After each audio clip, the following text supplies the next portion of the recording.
Bien, monsieur le conseiller, mes chers collègues, ma chère collègue qui est à la tribune avec moi, mes chers amis, d'abord, j'aime commencer mes conférences au Caire en égrénant les différentes missions que j'ai eu le plaisir d'accomplir ici. Il faudrait qu'ensemble nous comptions jusqu'à 34.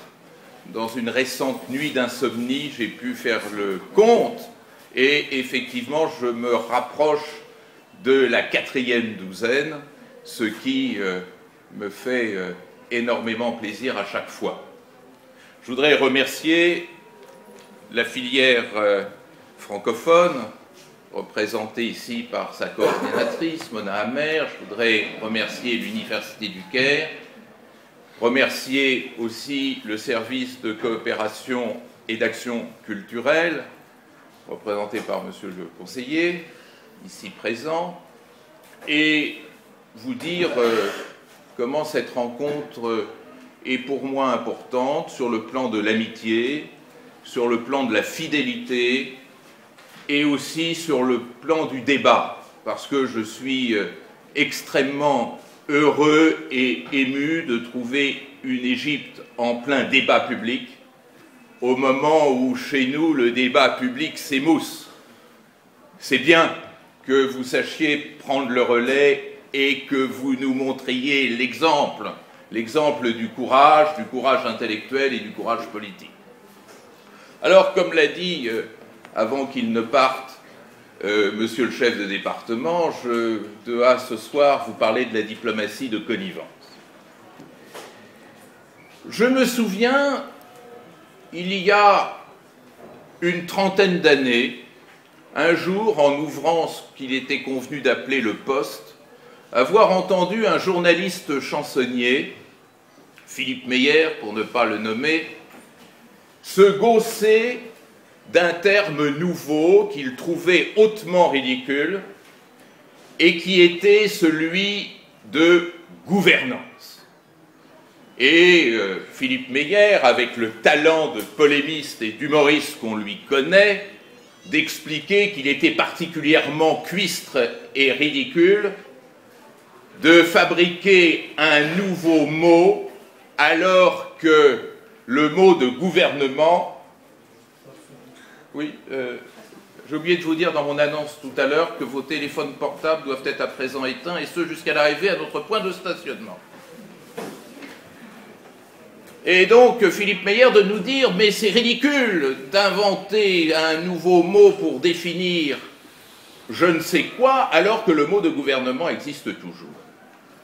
J'avais trouvé la provocation intéressante, et ceci m'a mis effectivement sur la voie d'examiner les décalages qu'il pouvait y avoir entre le gouvernement des hommes et la gouvernance des hommes. Et derrière cette opposition de deux termes, et derrière l'invention d'un terme nouveau qu'est gouvernance, apparaissait soudain une sorte d'aporie, une sorte d'improbabilité. Comment peut-on gouverner le système international alors que le système international se caractérise justement par le fait d'être constitué d'une addition de gouvernements.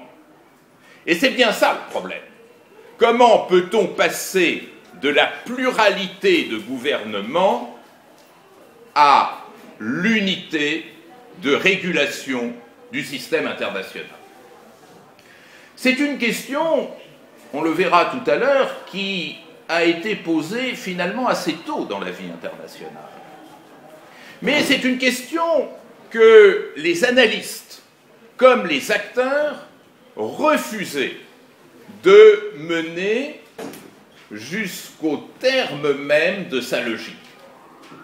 Du côté des analystes, il ne peut pas y avoir de gouvernance du système monde, car les analystes, très majoritairement dominés par l'école réaliste, considèrent que précisément le jeu international n'est rien d'autre au mieux qu'une compétition au pire et plus probablement qu'une confrontation permanente d'États.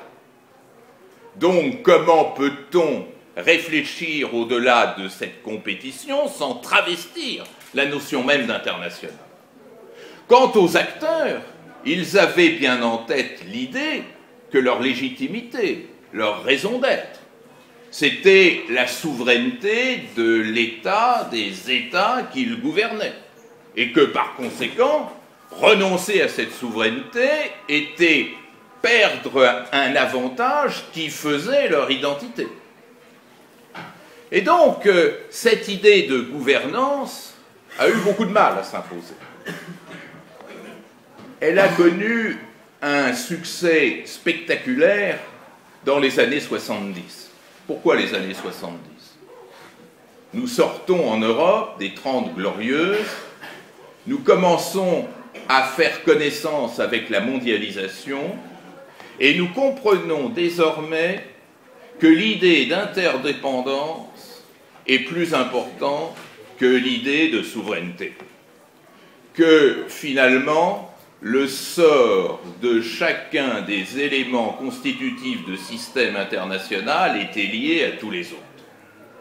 Cette découverte faisait qu'implicitement, eh bien, il fallait, cette fois-ci, vraiment trouver une façon d'assurer une régulation internationale.